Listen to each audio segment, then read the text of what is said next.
الحمد لله وحده والصلاة والسلام على من لا نبي بعده ولا رسول بعده ولا معصوم بعده ولا إمام بعده ولا أمة بعد أمته وسيد الخلائق والبشر أرسله الله تعالى بالحق بشيرا ونذيرا وداعيا إلى الله بإذنه وسراجا منيرا وصلى الله تبارك وتعالى عليه وعلى آله وأصحابه وأزواجه وأبنائه وبناته وذرياته وأتباعه أجمعين وسلم تسليما كثيرا كثيرا.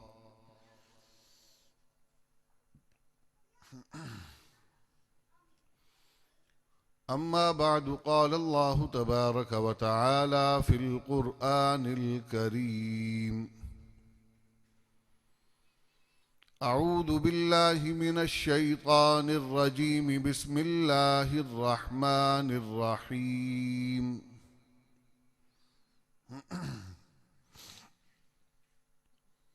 ما كان محمد أبا أحد من رجالكم ولكن رسول الله وخاتم النبيين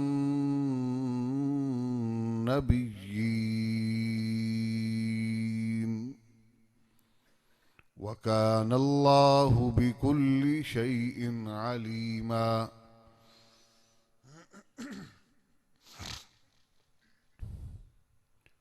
وقال تعالى: اليوم أكملت لكم دينكم وأتممت عليكم نعمتي ورضيت لكم الإسلام دينا. وقال النبي صلى الله عليه وسلم: أنا خاتم النبيين لا نبي بعدي. وقال النبي صلى الله عليه وسلم: أنا آخر الأنبياء وأنتم آخر الأمم. وقال النبي صلى الله عليه وسلم: أنا العاقب والعاقب الذي ليس بعده نبي.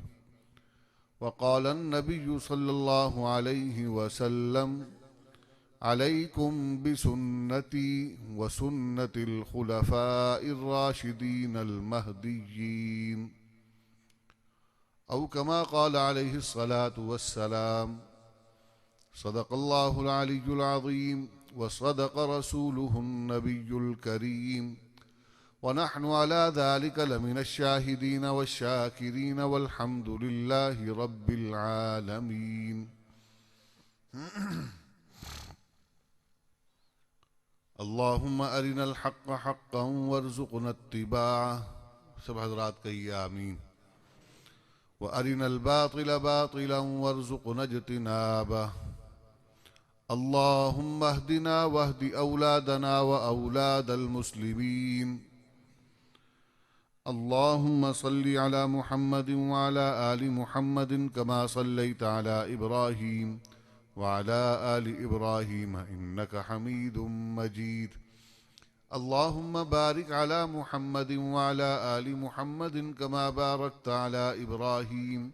وعلى آل إبراهيم إنك حميد مجيد.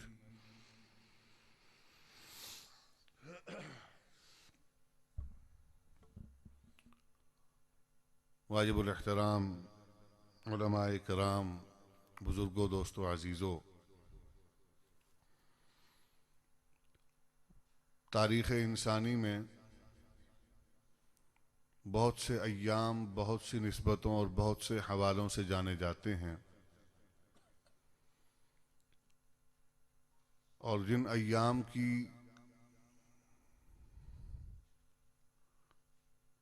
یاد دنیا کے مختلف علاقوں میں ظاہراً منائی جاتی ہے، ان کے ساتھ کچھ نہ کچھ ایسے خاص واقعات ضرور وابستہ ہوتے ہیں جو کسی مخصوص طبقہ کے لیے اہمیت کے حامل ہوتے ہیں۔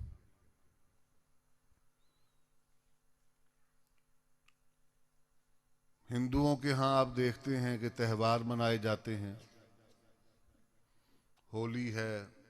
ابھی پچھلے دنوں ان کے ہاں منائی گئی، دیوالی مناتے ہیں،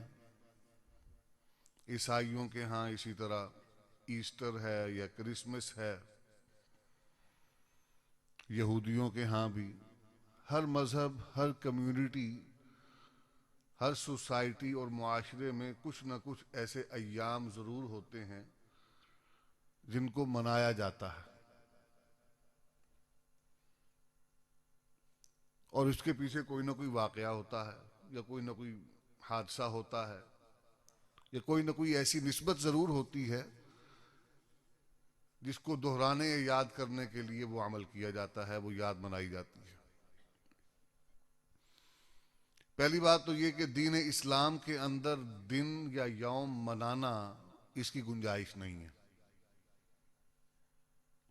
سمجھ آ گئی بات کی؟ ہم جب کچھ خاص ایام میں کچھ خاص تذکرے کرتے ہیں تو وہ صرف اور صرف مقصد یہ ہوتا ہے کہ ہم اپنے ان بزرگوں اور ایسے واقعات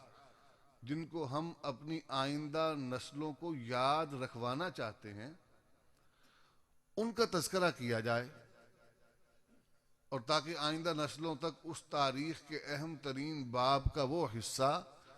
جو پتہ نہیں مورخ کبھی لکھے گا یا نہیں لکھے گا، لیکن ہم جب تک زندہ ہیں اس کو منتقل کرتے رہیں۔ تو عرض کرنے کا مقصد یہ ہے کہ آج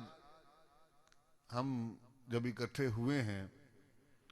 تو یہ مہینہ کون سا چل رہا ہے؟ انگریزی مہینہ مارچ کا مہینہ چل رہا ہے۔ تو آج سے 1 سال کم 70 سال پہلے اسی مہینے کے اندر پاکستان بن جانے کے 5 برس بعد پاکستان کی سرزمین پر لاہور، ملتان اور بڑے بڑے شہروں میں ختم نبوت کی حفاظت کا مطالبہ کرنے والے تحریک مقدس ختم نبوت کے شرکاء پر گولیاں چلا کر انہیں شہید کیا گیا تھا۔ یہ وہی مارچ کا مہینہ ہے، اور ختم نبوت کے عنوان پر جب میں یہاں مسجد میں داخل ہوا تو میں نے سامنے جو عنوان لکھا دیکھا وہ ختم نبوت تھا۔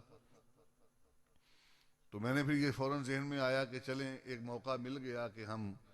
ان شہداء کی قربانیوں کو خراج تحسین پیش کر لیں اور آئندہ نسلوں کو ان کے حوالے سے کچھ بتا دیں کہ یہ بھی تاریخ کا ایک باب ہے، یہ بھی تاریخ کا ایک موڑ ہے کہ بدقسمتی سے پاکستان کے اندر ختم نبوت کی حفاظت کی بات کرنے والوں اور مطالبہ کرنے والوں کو شہید کیا گیا تھا۔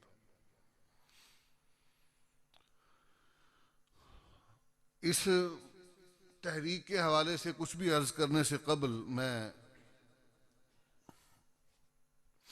جو آیات مبارکہ اور جو احادیث مبارکہ میں نے پڑھی ہیں مختصراً ان کے حوالے سے کچھ عرض کر دوں تاکہ میرے مسلمان بھائی اور برخوردار جو یہاں موجود ہیں اور اپنے ذہنوں میں اس حوالے سے کوئی واضح عقیدہ یا کوئی واضح تصور نہیں رکھتے، ان کے ذہن میں یہ بات واضح ہو جائے کہ اللہ تبارک و تعالیٰ نے نبی کریم علیہ الصلاۃ والسلام کے ذریعے سے اس محاذ پر، اس عنوان پر کیا طے کروایا ہے۔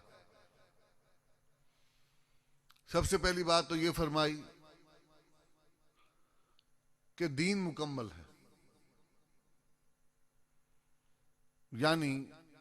اللہ تبارک و تعالی نے زندگی کے تمام تر معاملات کی رہنمائی محمد رسول اللہ صلی اللہ علیہ وسلم کو عطا فرما دی۔ اب جب یہ کہتے ہیں کہ دین مکمل ہے تو اس کا مطلب ہے کہ زندگی کا کوئی سا گوشہ ایسا نہیں کہ جس کی رہنمائی ہمیں قرآن نہ عطا کرتا ہو، دین نہ دیتا ہو۔ اگر یہ کہا جائے اور یہ تصور کیا جائے کہ دین کے کسی شعبے میں کوئی کمی یا کجی معاذ اللہ واقع ہے تو پھر یہ نہیں کہا جا سکتا کہ دین مکمل ہے، پھر تو ادھورا اور ناقص ہوا۔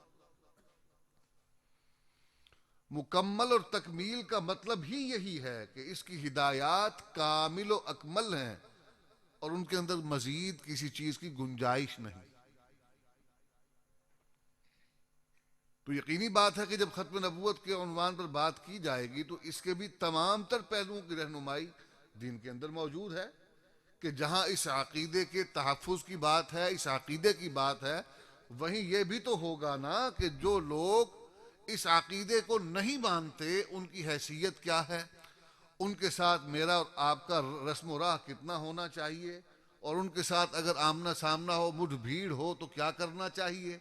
اور اگر اسلام کی حکومت نافذ ہو تو ان کو کیا سزا ملے گی، یہ سب کچھ دین بتاتا ہے کہ نہیں بتاتا۔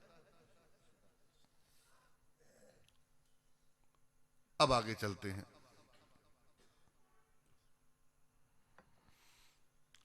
اللہ تبارک و تعالی نے جناب رسول اللہ صلی اللہ علیہ وسلم پر دین مکمل کیا، اور آپ کی زندگی میں ہی یہ معاملہ بھی درپیش ہوا کہ آپ کے خاتم النبیین ہونے کے باوجود آپ کی زندگی میں مدعی نبوت پیدا ہو گئے۔ مسیلمہ کذاب یہ نبی کریم کی زندگی میں پیدا ہوا۔ پیدا ہونے سے مراد یہ کہ اس نے دعوی نبوت جو کیا وہ رسول اللہ صلی اللہ علیہ وسلم کی حیات مبارکہ میں کیا۔ اللہ تبارک و تعالی نے جو یہ فرمایا کہ انا خاتم ما کان محمد ابا احد من رجالکم ولکن رسول اللہ وخاتم النبیین وکان اللہ بکل شیء علیما، تو اس میں جو اصطلاح استعمال ہوئی خاتم النبیین، جناب رسول اللہ صلی اللہ علیہ وسلم نے اس کی تشریح کرتے ہوئے فرمایا کہ انا خاتم النبیین لا نبی بعدی، میرے بعد کوئی نبی نہیں ہوگا۔ ہمارے دادا جی رحمۃ اللہ علیہ اس کی عجیب و غریب انداز میں اس کی وضاحت کیا کرتے تھے۔ ایک بار دارالعلوم حقانیہ کوڑا خٹک میں انہوں نے بیان فرمایا، اور طلباء کا چونکہ مجمع تھا تو انہوں نے پھر اس انداز میں کچھ بات کی، مجھے واقعہ وہ یاد آ گیا اور وہ ان کی تقریر کا وہ حصہ میرے ذہن میں آ گیا کہ لا نبی بعدی کا ذکر کرتے ہوئے اور اس پر گفتگو کرتے ہوئے فرمانے لگے کہ یہ لا نفی جنس کا ہے عربی گرامر میں، یعنی یہ لا جو نفی جنس کا کہلواتا ہے یہ جس کلمے پر داخل ہو جائے پنجابی کے اندر ادا بی مار دندہ، یعنی اس کی جڑ کاٹ دیتا ہے۔ جس طرح لا الہ پر داخل ہوا لا الہ الا اللہ، تو کیا مطلب بنا کہ اللہ کے سوا کوئی اور بھی چھوٹا چھوٹا کہیں سے نکل سکتا ہے کہ وہ تو بڑا اللہ ہے جی، میں ذرا اپنے علاقے کا چھوٹا سا اللہ نہیں، میں ربوبڑی ہوں، چھوٹی سی ربوبڑی، کوئی گنجائش ہے اس کی؟ اس لا نے الوہیت کے باقی تمام دروازوں اور عمارت کی باقی تمام بنیادوں کو ہی کاٹ دیا، رستہ بند، چھٹی۔ تو جیسے لا الہ پر داخل ہوا نفی جنس کا تو اس نے اس کی تمام بنیادوں کو ختم کر دیا، تو جب یہ لا نبی پر داخل ہوا تو نبوت کے سارے رستے اس نے بند کر دیے۔ اور پھر اس کی مثال دیتے ہوئے عجیب و غریب انداز اختیار کیا کہ فقیر صدا دیتا ہے دروازے پر جا کے، بھائی بابا اللہ کے نام پر کچھ دو، تو اندر سے آواز آتی ہے لا رجل فی البیت، تو فقیر کہتا ہے میاں اگر تم مرد نہیں ہو تو زنخے ہو، جو بھی ہو، کچھ نہ کچھ تو میری مدد کرو، تم جو کہہ رہے ہو گھر میں کوئی مرد نہیں ہے، بول خود رہا ہے، مردانہ آواز نکالی ہوئی ہے اور کہہ رہا ہے لا رجل فی البیت، گھر میں کوئی مرد نہیں ہے۔ تو اس کا مطلب یہ ہے کہ بھی تم اگر مرد نہیں تو پھر زلخے ہو، تو جو بھی ہو میری مدد تو کرو. تو یہ انداز انہوں نے اختیار کر کے بتایا کہ لا جہاں پر بھی داخل ہوتا ہے وہ اس کی تمام تر جزئی اور تمام تر بنیادی وہ ہر حوالے سے ایسا انکار کرتا ہے کہ وہ بی مار دندہ، اب وہاں سے اور کوئی فصل نکل ہی نہیں سکتی. تو جناب رسول کریم صلی اللہ علیہ وسلم کی یہ فرمانے کے بعد لا نبی بعدی، اب کوئی کسی بھی حوالے سے یہ کہے کہ میں چھوٹا یا بڑا، کوئی ذلی یا بروزی، تشریعی یا غیر تشریعی ہے جی، وہ کسی بھی حوالے سے کوئی سابقہ لاحقہ لگا کر بننے کی کوشش کرے تو ہم کیا کہیں گے؟ جھوٹا ہے. اچھا بعض جگہوں پر ایسا بھی ہوتا ہے کہ نبوت کا دعویٰ نہیں کیا جاتا لیکن غیر نبی میں نبی والے اوصاف ماننے کی کوشش کی جاتی ہے، شامل کرنے کی، داخل کرنے کی کوشش کی جاتی ہے. تفصیل میں نہیں جاؤں گا، اشارتاً بتا دیتا ہوں. کوئی اگر یہ کہے کہ غیر نبی چاہے نبی کے خاندان کا ہی کیوں نہ ہو وہ معصوم عن الخطا ہے جیسے کہ انبیاء کا خاصہ ہے، تو یہ بھی ختم نبوت کا انکار کی ایک صورت ہے. کوئی اگر یہ کہے کہ مفترض الطاعہ، کسی شخص کی اطاعت نبی کے بعد فرض ہے، تو یہ بھی ختم نبوت کے انکار کی ایک صورت ہے، اس لیے کہ صرف اور صرف کلی اطاعت نبی کی ہو سکتی ہے، وہی فرض ہے، اور کسی کی اطاعت فرض نہیں ہے. سمجھ آ رہی ہے جی کہ نیند آ رہی ہے؟ سمجھ آ رہی ہے؟ ماشاءاللہ اچھی بات ہے. درود شریف پڑھیں ایک مرتبہ.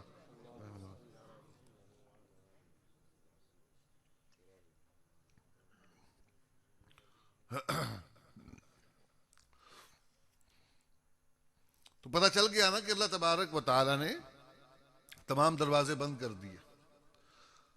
اب یہ ایک قانون بن گیا، اصول بن گیا کہ اب آپ کے بعد کوئی نبی نہیں آنا.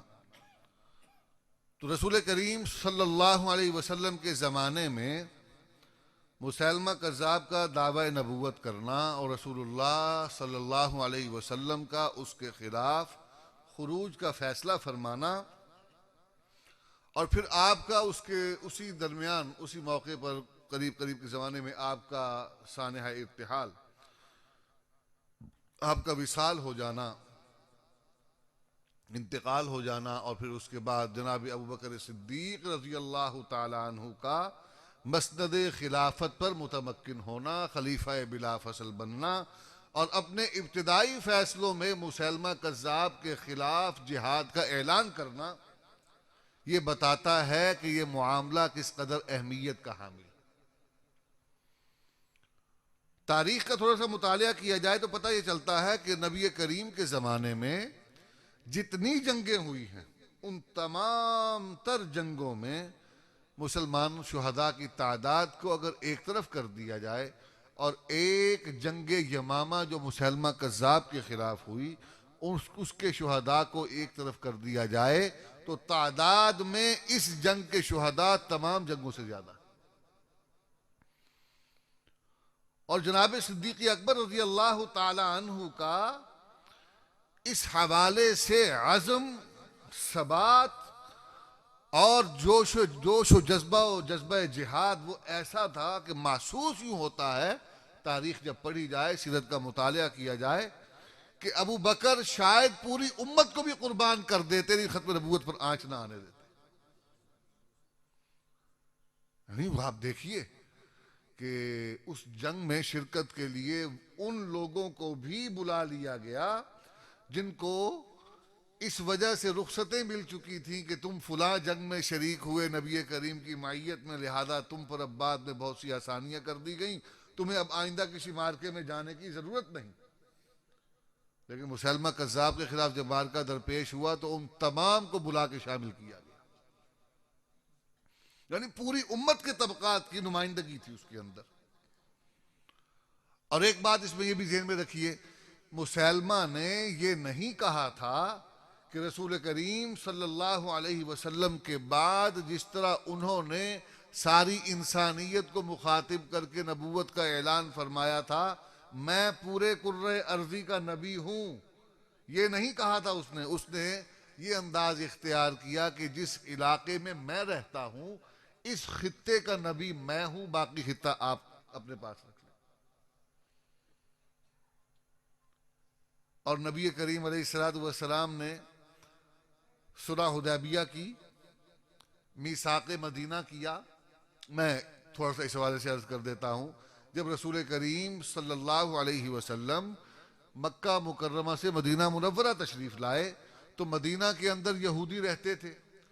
ان مدینہ کی آبادی کے ان کفار و مشرکین، ان یہود کے ساتھ رسول کریم نے معاہدہ کیا کہ ہم یہاں پر مل جل کر رہیں گے اور اپنے دشمنوں کا مل کر مقابلہ کریں گے۔ اس معاہدے کی شقیں طے ہوئیں اور اس معاہدے کا نام میثاق مدینہ رکھا گیا۔ سمجھ آ رہی ہے؟ یعنی جہاں کفار و مشرکین کے ساتھ، یہود و نصارہ کے ساتھ کوئی معاونت ہو سکتی ہے، تعاون ہو سکتا ہے، معاہدہ ہو سکتا ہے، وہ بھی رسول کریم نے بتا دیا۔ صلح حدیبیہ، مشرکین مکہ کے ساتھ صلح ہو رہی ہے، مقام ہے جس کا نام حدیبیہ ہے، وہاں اکٹھے ہوئے ہیں۔ رسول کریم صلی اللہ علیہ وسلم کی طرف سے ابوبکر علی المرتضیٰ کرم اللہ وجہ الکریم معاہدہ لکھ رہے ہیں کہ من محمد الرسول اللہ، اتنا لکھا تو وہ جو ساتھ ان کے نمائندے بیٹھے ہوئے تھے انہوں نے کہا اگر رسول اللہ مانتے تو تم سے لڑتے کاہے کے لیے، جھگڑا ہی ختم ہو گیا تھا۔ یہی تو نہیں مانتے تبھی تو جھگڑا ہو رہا ہے۔ ہم رسول اللہ مان کر معاہدہ نہیں کریں گے، یہاں لکھو من محمد ابن عبداللہ، یعنی محمد بن عبداللہ کے ساتھ ہمارا معاہدہ ہو رہا ہے، ہمارے بھائی عبداللہ کے بیٹے کے ساتھ۔ کوئی بھتیجا کہتا ہے، کوئی بھانجا کہتا ہے، کوئی چچا زاد کہتا ہے، کوئی کچھ رشتہ نکالتا ہے، کوئی کچھ رشتہ نکالتا ہے۔ رشتے نبھانے والے بہت تھے، نبوت کا تعلق رکھنے والے بہت کم تھے۔ برادری ہے جی، ہماری برادری ہے جی، ہمارے قبیلے کا آدمی ہے، ہمارا فرد، ہمارے گھر کا فرد ہے، یہ اپنا ہی ہوئے ہے، یہ کہنے والے بہت تھے۔ لیکن محمد الرسول اللہ صلی اللہ علیہ وسلم، اس پر یقین رکھنے والے اللہ تبارک و تعالی نے ان کو معیار بنایا۔ اور دیکھیے وہاں پتہ چل گیا، انہوں نے کہا ہم اس پر معاہدہ نہیں کریں گے، اس کو کاٹو۔ جناب رسول کریم صلی اللہ علیہ وسلم نے فرمایا کہ علی اس کو کاٹ دو۔ میں اپنے انداز میں عرض کرتا ہوں، علی المرتضیٰ نے انکار کر دیا اور بزبان حال یہ کہا کہ جن ہاتھوں سے رسول اللہ لکھ دیا ہے اب یہ ہاتھ تو کٹ سکتے ہیں، رسول اللہ لکھا ہوا نہیں کاٹا جا سکتا۔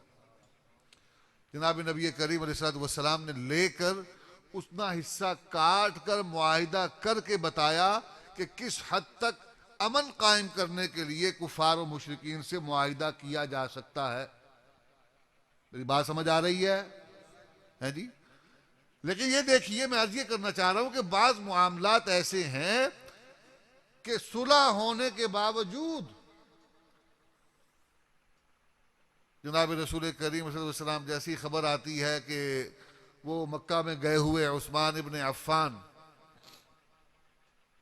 مکہ میں گئے ہوئے عثمان ابن عفان کو قتل کر دیا گیا، جھوٹی افواہ کسی نے اڑا دی، تو صلح نامہ لکھنے والے اور رسول اللہ لکھا ہوا لفظ اور اصطلاح اپنے ہاتھ سے کاٹنے والے محمد کریم علیہ الصلوۃ والسلام بیعت رضوان لیتے کہ ہمارے بھائی عثمان کو ناحق قتل کیا گیا ہے، ہم ان کا خون بہا لیں گے، بدلہ لیں گے، ہم ان کا بدلہ لیں گے، انتقام لیں گے۔ اور ان کا بدلہ لینے کے لیے صحابہ سے نبی کریم اپنے ہاتھ پر بیعت لیتے ہیں، اور قرآن نے بڑا عجیب انداز اس کا بیان کیا ہے جی۔ نیچے نبی کا ہاتھ ہے تو اوپر اللہ تبارک و تعالیٰ کی طرف سے اس کا ہاتھ آ رہا ہے، تو پتہ یہ چلا کہ بعض معاملات ایسے ہیں، بعض عنوانات ایسے ہیں کہ رسول اللہ صلی اللہ علیہ وسلم نے ان پر مفاہمت نہیں کی، ان پر معاونت کا، کمپرومائز کا، معاہدے کا، لین دین کا، ٹیبل ٹاک کا رستہ دروازہ بند کر دیا، اور ان میں سے ایک عنوان ختم نبوت کا عنوان ہے، وگرنہ ابوبکر صدیق رضی اللہ تعالی عنہ نبی کے جانشین، نبی کے تربیت یافتہ، نبی کے ساتھ اول زمانے، ابتدائی زمانے سے لے کر آخر زمانے تک سب سے زیادہ قربت رکھنے والے اور نبی سے محبت میں، تعلق میں، وفا میں سب سے بلند مقام رکھنے والے ابو بکر، وہ نبی کی تربیت کا پروردہ۔ اگر اس حوالے، اس عنوان پر کوئی مفاہمت ہو سکتی تو سب سے پہلے وہ مسلمہ کو پیشکش کرتے کہ آؤ بیٹھ کر مذاکرات کرتے اور مسئلہ حل کرتے۔ لیکن دیکھنے میں یہ آیا کہ یہاں پر کوئی مذاکرات نہیں ہوئے، یہاں پر کوئی مفاہمت کی پیشکش نہیں کی گئی، یہاں پر تو خروج اور جہاد کا فیصلہ ہے اور طے کر لیا گیا کہ یا وہ نہیں یا ہم نہیں۔ اس روئے زمین پر نبی کی ختم نبوت کے منکر کو زندہ نہیں رہنے دیا جائے۔ یہ ابوبکر صدیق کا فیصلہ ہے، یہ سنت صدیقی ہے، اور نبی کریم کا ارشاد ہے علیکم بسنتی وسنت الخلفاء الراشدین المہدیین، کہ تمہارے لیے دین کے حوالے سے میرے جانے کے بعد معاملات زندگی میں اور دینی معاملات میں، شرعی معاملات میں طریقہ میرا اور میرے خلفاء کا ہے، کہ جہاں تمہیں میرے معاملات میں، میرے طریقے میں اگر رہنمائی واضح نہ ملتی ہو، سمجھ نہ آتی ہو، تو میرے خلفاء کے طریقے کو دیکھ لو۔ تو ابوبکر صدیق کا طریقہ یہ بتاتا ہے کہ اس معاملے میں ابو بکر نے بھی سب سے زیادہ قربانی دی، لیکن اس کو واصل جہنم کر کے چھوڑا۔ اور ہمارے بزرگوں کا طرز عمل بھی یہ بتاتا ہے کہ انہوں نے ابوبکر صدیق کی اس سنت کو زندہ کرنے کا تہیہ کیا ہوا تھا اور طے کیا ہوا تھا کہ سنت صدیقی کو زندہ کریں گے، اس لیے کہ اس معاملے پر کوئی مفاہمت تاریخ میں ملتی نہیں، شریعت میں ملتی نہیں۔ اور پھر یہ دیکھتے ہیں، اب آ جائیے اس منظرنامے کی طرف جس کا میں ابتدا میں عرض کر رہا تھا کہ یہ مہینہ ہمیں ان شہداء کی یاد دلواتا ہے۔ اللہ اکبر کبیرہ۔ پاکستان بن جانے کے بعد مرزا بشیر الدین جو مرزا غلام قادیانی کا بیٹا ہے اور مرزائیوں کا خلیفہ ہے، یہ اعلان کرتا ہے کہ ہم 1952 تک پاکستان کی موجودہ جو صورتحال ہے، جو ہمارے وجود میں آیا، تقسیم ہوا ہندوستان، ہم اس تقسیم کو ختم کر کے متحدہ ہندوستان کو بحال کریں گے، اکھنڈ بھارت، یہ ان کا منصوبہ تھا کہ 1952 تک ہم نے یہ معاملہ کرنا ہے۔ ان کی سازشیں اللہ رب العزت نے ناکام و نامراد فرمائی، اور ان کی ساری کوشش، جتنی کوشش وہ کر سکتے تھے انہوں نے کی، لیکن رب ذوالجلال نے سب کوششوں کو ناکام و نامراد فرمایا اور ذریعہ اور سبب بنایا ہمارے اکابر امیر شریعت رحمۃ اللہ علیہ اور ان کے رفقاء اور ساتھیوں کی محنت کو، کہ جس طرح انہوں نے ملک کے طول و عرض میں قریہ قریہ، بستی بستی، کوچہ کوچہ، محلہ محلہ، نگر نگر جا کے انہوں نے مسلمانان بر صغیر، مسلمانان پاکستان کو ان کے حیلوں، حربوں اور سازشوں سے پوری طرح آگاہ کیا، جس سے ان کی سازشیں ناکام ہوتی رہیں اور یہ اپنا مطلوبہ ہدف پورا نہ کر سکے، حاصل نہ کر سکے۔ اب یہ صورتحال تھی، اور مجلس احرار اسلام کی اکابر، وہ جماعت جو 1929 میں قائم ہوئی اور جس کو قائم کرنے والے امیر شریعت سید عطا اللہ شاہ بخاری رحمۃ اللہ علیہ اور ان کے رفقاء میں مولانا حبیب الرحمن لدھیانوی، یہ وہ شخصیت ہیں کہ جن کے خاندان نے سب سے پہلے مرزا غلام قادیانی کے خلاف فتوی تکفیر دیا تھا۔ علماء لدھیانہ، یہ تاریخ کا حصہ ہے کہ ابھی دیوبند بھی خاموش تھا، ابھی سہارنپور بھی خاموش تھا، ابھی ہندوستان کے اور بہت بڑے بڑے علمی مراکز سب خاموش تھے کہ لدھیانہ کے ان درویش خدا مست صفت علماء کا یہ کنبہ اور قبیلہ، انہوں نے بڑی باریک بینی سے مرزا غلام قادیانی کی تحریروں، گفتگوؤں کا مطالعہ کیا اور اس نتیجے پر پہنچے کہ اس کی گفتگو اور اس کی تحریر سے نبوت کے دعوے کی جھلک ملتی ہے، یہ کافر ہے، انہوں نے فتویٰ دے دیا۔ اسی خاندان کے ایک فرد تھے مولانا حبیب الرحمن لدھیانوی رحمۃ اللہ علیہ، ان کے دادا تھے جنہوں نے مرزا غلام قادیانی کے خلاف فتویٰ تکفیر دیا تھا۔ ان حضرات نے جماعت بنائی تھی، پاکستان بن گیا تو مجلس احرار اسلام کا ایک بہت بڑا حصہ جو اس کے رفقاء اور ان کے اکابر کا تھا وہ پاکستان میں آ گیا، کچھ ہندوستان میں رہ گئے، جیسے مولانا حبیب الرحمن لدھیانوی رحمۃ اللہ علیہ خود وہیں ہندوستان میں لدھیانہ میں رہے اور وہیں پر ہی ان کا انتقال ہوا۔ تو یہ اکابر جو تھے یہ پاکستان میں تھے، اور انہوں نے یہ طے کیا کہ مرزائی خود کو مسلمان کہتے ہیں، یہ مسلمان ہیں نہیں، ختم نبوت کے منکر ہیں، تو ان کے حوالے سے کوئی آئینی اور قانونی چارہ جوئی کی جائے کہ یہ ان کا رستہ روکا جائے۔ یہ اپنی تبلیغ بھی کرتے ہیں، یہ اپنے پروگرام بھی کرتے ہیں، پاکستان کے ایک بہت بڑے حصے کو ان پر قبضہ کر کے ربوہ حالیہ چناب نگر، وہاں پر انہوں نے اپنی انجمن کے نام مطلب کئی جو ہے نا مربع، کئی سو مربع کے قریب جگہ جو ہے وہ الاٹ کروا لی ہے، اور وہاں پر ان کی اجارہ داری چلتی ہے، ریاست کے انداز میں یہ وہاں رہتے ہیں، اور یہ ریاست کے وڈیرے بنے ہوئے ہیں، جس کو چاہے زمین دے، جس کو چاہے نہ رہنے دے وہاں پر۔ یہ صورتحال تھی وہاں پر کہ وہاں پر ابتداً 7-8 بجے کے قریب کوئی آدمی وہاں سے شام کو گزر نہیں سکتا تھا، اس کے بعد پھر وہاں سے ان کی طرف سے، ان کی انجمن کی طرف سے پابندی ہوتی تھی۔ بہرحال تو ان کی اس اجارہ دارانہ کیفیت سے نجات حاصل کرنے کے لیے اور ان کا قانونی تعاقب اور محاکمہ و محاسبہ کرنے کے لیے امیر شریف رحمۃ اللہ علیہ نے اور ان کے رفقاء نے یہ طے کیا کہ حکومت وقت سے مطالبہ کیا جائے کہ مرزائیوں کو غیر مسلم اقلیت قرار دیں، تاکہ ان کا آئینی جو ان کی حیثیت ہے وہ طے ہو جائے کہ یہ مسلمان نہیں ہے۔ اور جب مسلمان نہیں ہے تو پھر جب ایک اسلامی ملک میں یہ رہیں گے تو غیر مسلم کے طور پر رہیں گے، اور غیر مسلم کو جو آزادیاں اسلام دیتا ہے وہی ان کو ملے گی، بس اس سے زیادہ ان کو آزادی نہیں مل سکتی۔ بہرحال انہوں نے طے کیا، اور 52 کا چونکہ مرزا بشیر الدین نے اعلان کیا ہوا تھا کہ 1952 تک ہم ہندوستان کو متحد کر دیں گے اور اکھنڈ بھارت کا منصوبہ مکمل ہو جائے گا، لیکن وہ منصوبہ ناکام ہوا، تو 1952 کے دسمبر کے آخری عشرے میں چناب نگر کے پڑوسی شہر چنیوٹ کے اندر مجلس احرار اسلام کی سالانہ ختم نبوت کانفرنس ہو رہی تھی، اور رات کے پچھلے پہر امیر شریعت رحمۃ اللہ علیہ اسٹیج پر آئے۔ جب ان کی گفتگو اور خطاب کی باری آئی، انہوں نے فرمایا کہ بیٹا بشیر الدین، تم نے کہا تھا 52 تمہارا ہے، تم تو اپنے منصوبے کو پورا نہ کر سکے، اب یاد رکھنا 53 ہمارا ہے۔ انہوں نے ایک تحریک کی بنیاد رکھی، پورے ملک کے اس وقت کے جید علماء، پورے ملک کے تمام تر مکاتب فکر کی نمائندہ شخصیات کو دعوت دی گئی،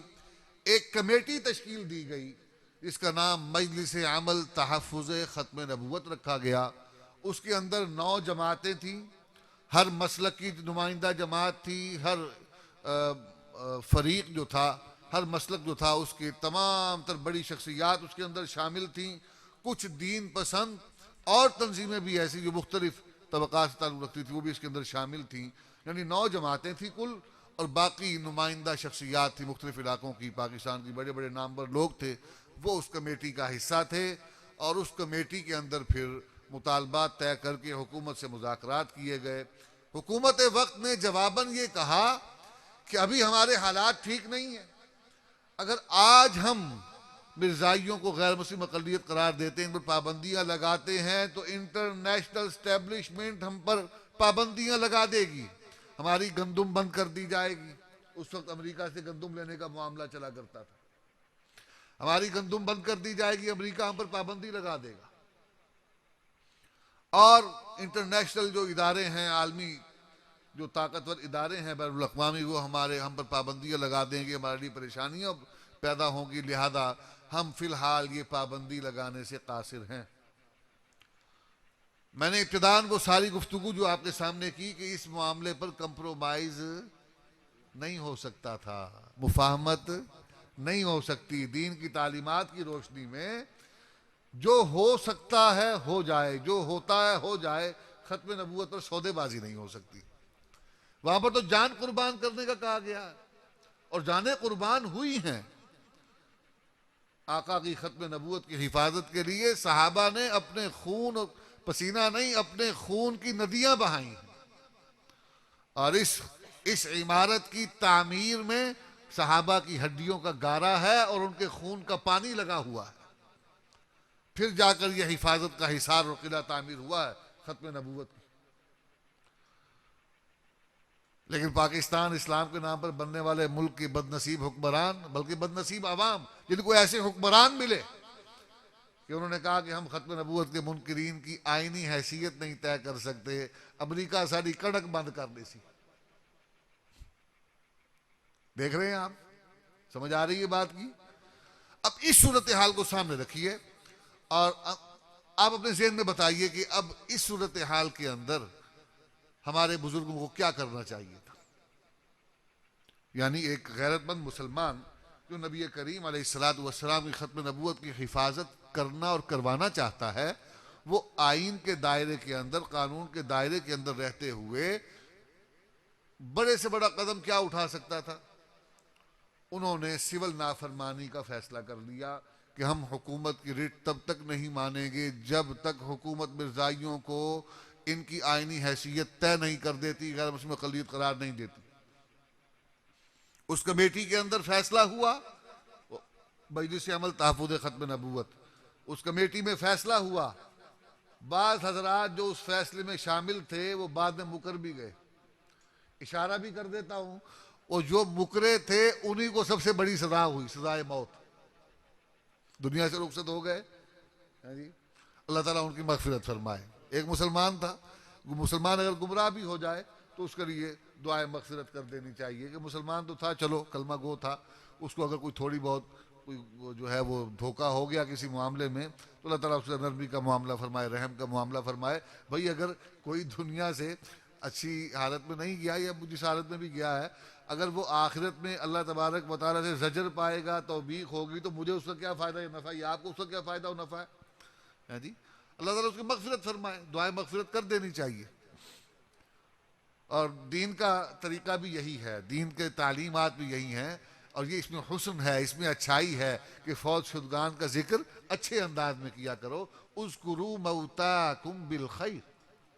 کہ اپنے فوت شدہ کو, اپنے جو جتنے بھی دنیا سے رخصت ہو چکے ہیں, مر چکے ہیں, ان کا ذکر کیا کرو, ان کو یاد کیا کرو, تو ان کی اچھائیاں یاد کیا کرو, برائیاں مت یاد کیا کرو. بہرحال تو بعض شخصیات اس کمیٹی کے اندر ایسی بھی تھیں جو اس فیصلے میں شامل ہوئیں, اور دادا جی فرمایا کرتے تھے ان شخصیت کا نام لے کر کہ یوں میرے گھٹنے سے گھٹنا ملا کر بیٹھا ہوا تھا جب یہ فیصلہ ہوا راست اقدام کا. آج کہتا ہے میں اس کا حصہ نہیں تھا. نام نہیں لوں گا, آپ حضرات کچھ خود بھی تلاش کریں, تاریخ میں یہ سب باتیں لکھی ہوئی ہیں, پڑھیں, آپ کو پتہ چلے کون کون سی شخصیات اس کے اندر شامل ہوئی, کیا کیا کردار کس کس نے ادا کیا. بہرحال فیصلہ ہو گیا. اس فیصلے پر حکومت وقت نے یہ دیکھا کہ یہ اتنی بڑی قوت ہے, پورے ملک کی نمائندہ شخصیات اس کے اندر شامل ہیں, اور یہ واحد تحریک ہے پورے پاکستان کی تاریخ کی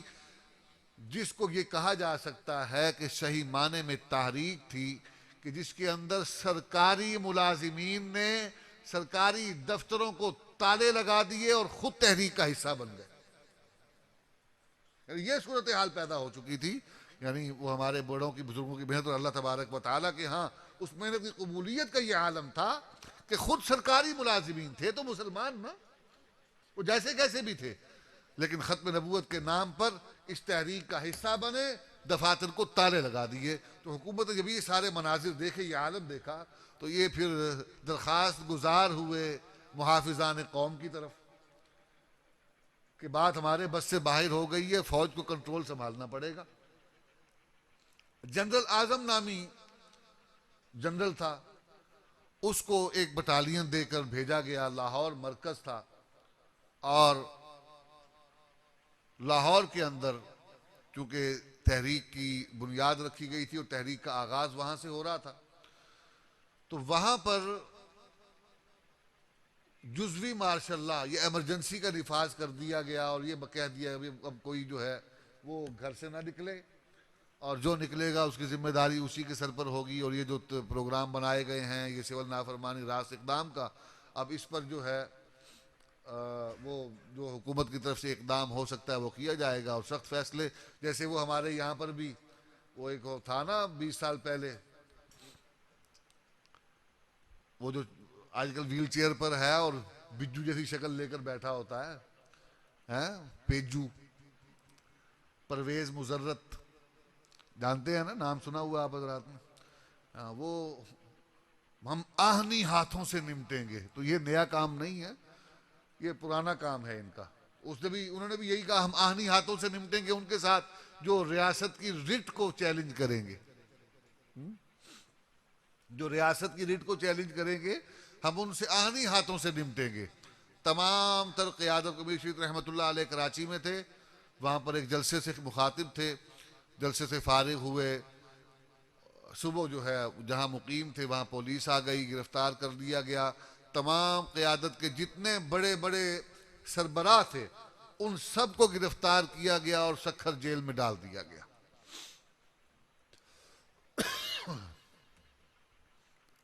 اور جب قیادت سر پر نہ ہو تو پھر ہجوم ہوتا ہے، اور ہجوم سے بہت سی چیزیں ایسی بھی سرزد ہو جاتی ہیں جو نہیں ہونا چاہیے۔ بہرحال کچھ ایسے واقعات ہوئے جس سے حکومت کو بہانہ مل گیا، وہ مارشل لا ایڈمنسٹریٹر جو تھا جنرل اعظم، اس کو بہانہ مل گیا، اس نے گولیاں چلائیں، اور بعض گولیاں چلوائیں، اور بعض اخبارات کے مطابق مرزائیوں کی ایک مسلح تنظیم تھی جس کا نام ہے الفرقان بٹالین۔ یہ آپ کو مرزائیوں کے ریکارڈ کے اندر اس تنظیم کا حوالہ بھی مل جائے گا، اور آپ کے سابقہ جو اس دور کے اخبارات ہیں جس میں ان تحریک کی ساری کارگزاریاں کی گئی ہیں اس میں بھی آپ کو یہ نام مل جائے گا کہ مرزائیوں نے ایک مسلح تنظیم بنائی تھی جس کا نام رکھا گیا تھا الفرقان بٹالین۔ کہتے ہیں کہ لاہور میں اس الفرقان بٹالین کو فوجی وردیاں پہنائی گئیں، اور انہوں نے فوجی وردیاں پہن کر مسلمانوں پر، نہتے مسلمانوں پر لاہور کی سڑکوں پر گولیاں چلا کر ان کو خاک اور خون میں نہلا دیا۔ اور بعض رپورٹ یہ بھی کہتی ہیں چھانگا مانگا کے جنگلات میں لے جا کر کئی شہداء کی لاشوں کو جلا دیا گیا، کئیوں کو نہروں کے سپرد کر دیا گیا، اور 10,000 سے 12,000 کے قریب، 10,000 سے 12,000 کے قریب، یہ اخباری رپورٹوں کے مطابق یہ تعداد ہے جو 1953 مارچ 1953 کی 5 اور 6 تاریخ میں یہ واقعات پورے ملک میں ہوئے، اور ان مسلمانوں کو شہید کر دیا گیا جو نبی کریم علیہ السلام کی ختم نبوت کی حفاظت کے مطالبے کو لے کر سڑکوں پر آئے تھے۔